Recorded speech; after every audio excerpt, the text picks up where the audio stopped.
चलित मौसुमी ऋतु में राज्य में वर्षार परिमाण स्वाभाविक ठारू अधिक रही। जून 1 तारिख एजावत ओडिशा रे मोट 265.5 मिलीमीटर वर्षा रेकर्ड करा जायछि, जहाँ स्वाभाविक वर्षा ठारू 4% अधिक।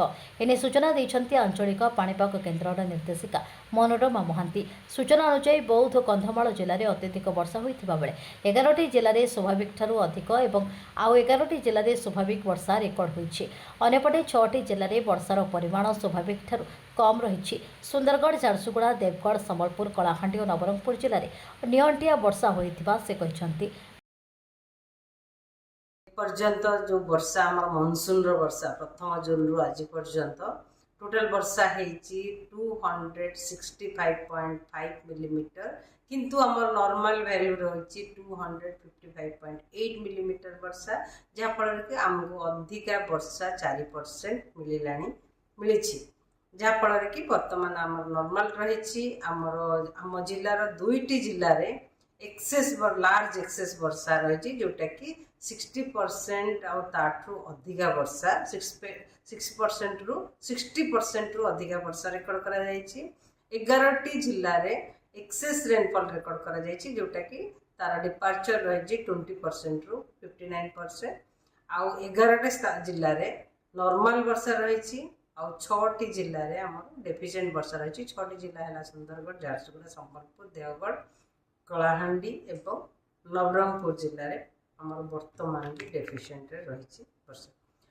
उत्तर पश्चिम बंगोपसागर एवं यह संलग्न उत्तर ओडिशा, पश्चिम बंग उपकूलवर्ती थिबा स्पष्ट चिन्हित लघुचाप क्षेत्र आज घनीभूत हो 8:30 रे आज घनीभूत हो एक अवपात परिणत होती, जोटा कि आगामी 24 घंटा मध्य उत्तर पश्चिम दिग को गति करी बालेश्वर निकटवर्ती चांदबाली एवं दीघा मध्य दे उत्तर ओडिशा उपकूल अतिक्रम करिवार संभावना रही।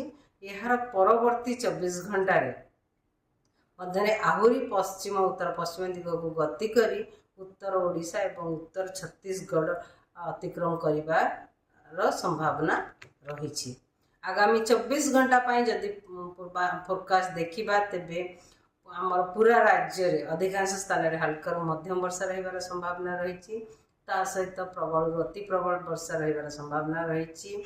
बलांगीर, नुआपड़ा, बरगढ़, संबलपुर जिला जोटा कि रेड कलर अलर्ट जारी करा जायछि, ता सहित अनुगुल, बरगढ़, कंधमाल जिले में प्रबल अति प्रबल वर्षा किछि स्थान होबार संभावना रही, जोटा मध्य रेड कलर अलर्ट जारी करा जायछि। आमर 4टी जिला जमती कि बरगढ़, बलांगीर, नुआपड़ा, संबलपुर जिले में प्रबल अति प्रबल वर्षा किछि स्थान गोटे किंबा 2टा स्थान अत्यंत प्रबल वर्षा होबार संभावना रही। सहित अलग जिला गुड़िक जमती सुंदरगढ़, झारसुगुड़ा, देवगढ़, जाजपुर, ढेंकानाल, कटक, नयागढ़, गंजाम, गजपति, रायगढ़, कलाहांडी, नवरंगपुर, कोरापुट जिले में प्रबल अति प्रबल वर्षा गोटे किंबा 2टा स्थान रहिबो। भुवनेश्वर विश्वजीत दास को रिपोर्ट।